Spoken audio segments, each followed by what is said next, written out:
ហើយយកព្រះអង្គសុកនិចបានជាស្ទុះទៅឡើងវាយគ្នាអើពេញផ្ទះអ្នកអញ្ចឹងបាទសូមជម្រាបជូនព័ត៌មានដល់ពុកម៉ែបងប្អូនទាំងអស់គ្នានេះគឺជាព័ត៌មានមួយដែលមិនគួរឲ្យជឿទាល់តែសោះ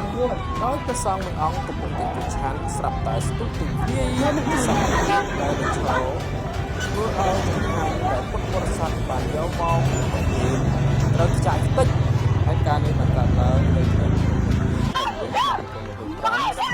ងប្រទេសថៃ